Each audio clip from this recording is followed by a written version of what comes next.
there is a shloka in Isha Upanishad, the second shloka. It starts like this: Kurvanna veha karmani jijjivashet shata samaha. So, what it means is that while performing one's responsibilities in this life, one should wish to live 100 years, right? And then it goes on to say that there is no other type of thinking that should enter even in one's mind other than not living up to 100 years, right? So, what it means is that everyone's purpose of life or the mission of life should be to live up to 100 years or even more, right?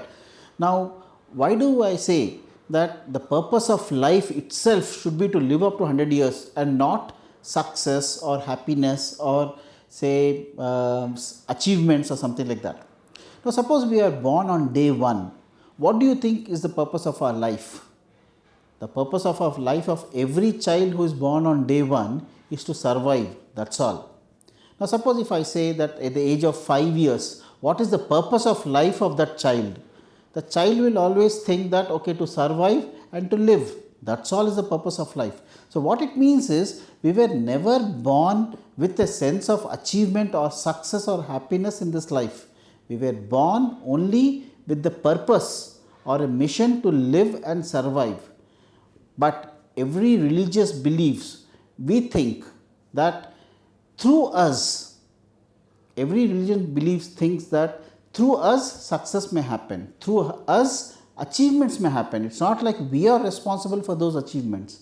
So, what it means is if one wishes to live up to 100 years, if the achievements are supposed to happen, they will happen through him, even at the age of 10 years or even at the age of 65 years or even at the age of 99 years, right? So, I would like to give an example of say a Nobel Prize winner. His name is John Goodenough, right? He lived up to more than 100 years, but he got Nobel Prize at the age of 97. Now, suppose if one were to ask him, what did he achieve at the age of 30 years? Was he successful? Say at the age of 60 years, was he successful? At the age of 80 years, was his life successful? Then why did he live up to the age of 97 or even more? No. When people asked him a question, he said that it doesn't matter. I just want to go and work. Whether I feel happy or not, it doesn't matter. So, what it means is that achievements are not the purpose of life or goals of life. When you take every successful man or every person who has achieved something, say the Prime Minister of India, say for example, if you ask him, was becoming the Prime Minister of India his purpose of life? No. At the age of 10 years, at the age of 25 years, he never even imagined that he wanted to become the Prime Minister of India. So, even the President of India, if you take, was their life goal to become the President of India? No, they never thought about being the President of India or the success of life and all that, right? Now, we live up to the age of 100 years, right? So, what thoughts should go into our head when we think that the purpose of life is up to 100 years, right? So, when we take example, like say for example, is sleeping more, will it make up to live up to 100 years? No.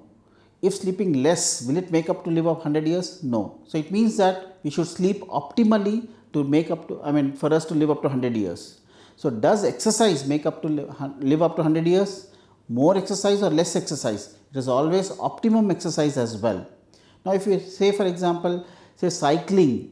So, if I cycle for 2 hours in a day, will it make up to live up to 100 years? No. Optimal amount of cycling also will make up to live up to 100 years. Now, diet or say other lifestyle changes, will it make up to live up to 100 years? So, what does scientific evidence say that?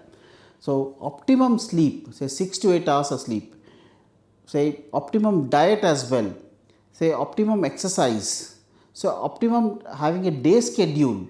So, all these will make up to live up to 100 years, and all these should be incorporated into our lives like habits. Say for example, if I say that, now suppose when do you brush your teeth, or for how many days would you brush your teeth? You would always tell me that lifelong, right? So, when do you brush your teeth? In the morning when I wake up.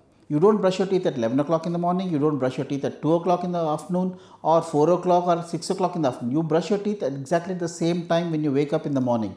And you brush your teeth not for 1 hour or 2 hours, you brush your teeth for approximately 5 or 10 minutes. So at the same time. So that is a habit. You don't stop brushing your teeth on Sundays, you don't stop brushing your teeth on public holidays, you don't stop brushing your teeth when it is rainy day, or you don't stop brushing your teeth when you are out of station. So what it means is you brush your teeth every day throughout your life for next 100 years of your life if you live like long. So it should be, every lifestyle change should be like brushing your teeth. It should be like a habit, automatic. No one needs to remind it. And nor do you say that it's a sense of achievement. Say in the afternoon at 2 o'clock when you are talking to your friend or your say relatives, you don't proudly say that I brushed my teeth today. So same thing. If you wanted to cycle, you can cycle. If you want to do yoga, asanas or meditation or breathing techniques or pranayama techniques or have a regular diet which you follow, they are not great achievements. They are habits. No need to boast about them because it is they which make you live up to 100 years. And no matter what lifestyle change that you do, it should be like a habit. You are supposed to do it regularly every day throughout your life. So that is what I mean to say as compliance with the habit. Right. So suppose, say for example, if you restrict yourself saying that okay, I will do 10 minutes of meditation in a day, 10 minutes of some breathing exercises or pranayama techniques in a day, and 10 minutes of asanas or 10 minutes of exercise or 10 minutes of treadmill or cycling I can do in a day. Yes, 30 minutes of these three techniques are enough if you follow in your house throughout your life for the next 100 years. So these are what is called as practical tips which you can follow and practice on a daily basis, and you can make them a habit as well. Now eat on time. So eat your breakfast on time, eat the same amount of breakfast at time. Say eat your lunch on time and eat your dinner on time, say before 7 p.m. in the evening. Sleep early and wake up early in the morning. So these are the techniques which are what I say as daily scheduled techniques, which if you can convert into a habit, will make you live up to 100 years. So that is what is Mission 100 about. There is no purpose other than living up to Mission 100. Now, I mean, I'm a psychiatrist, and people with say self-harm attempts or suicidal ideas, they do come to me, and most of them always tell me, what is the purpose of living? Say I lost my loved one, or I had a breakup, or I had a failure in an exam, right? Or I am not feeling happy, or I lost something else, or I lost some money. So people do come to me and tell me that. But what I would say is that if your mission is live up to 100 years, it doesn't matter what happens during this life, whether you gain happiness, whether you gain sadness, or you gain failures or successes or achievements or failures, it shouldn't matter at all. Yes, people do get hurt, but then yes, people do suffer, people do have pain, but they are a part and parcel of life, and no pain, no failure is permanent throughout life. Neither is success nor is achievement permanent throughout your one's life. So what it means is life is more important, or the purpose of living up to 100 years is more important than what is called as leaving the battlefield. So I would always say everyone that live up to 100 years, and to live up to 100 years, what all practices are necessary. Now suppose science says that certain religious practices like chanting mantras or prayers are say what is called helpful in increasing one's age, then do that, right? So if you have some spiritual practices, so when I say spiritual practices, like say having beliefs or thoughts or cognitions that you have to have merger with the ultimate, or you have to realize, then gain knowledge. So read books. So if they make you live up to 100 years, then you can follow the spiritual practices. You can follow what is called as medicine. I mean, if you are ill but still have the wish to live up to 100 years, then if medicines help you to live up to 100 years, or medical what is called procedures, say transplant procedures or operations will make up to live up to 100 years, then undergo all those. So don't worry about anything else. Main thing is for you to have the purpose of life is to live up to 100 years.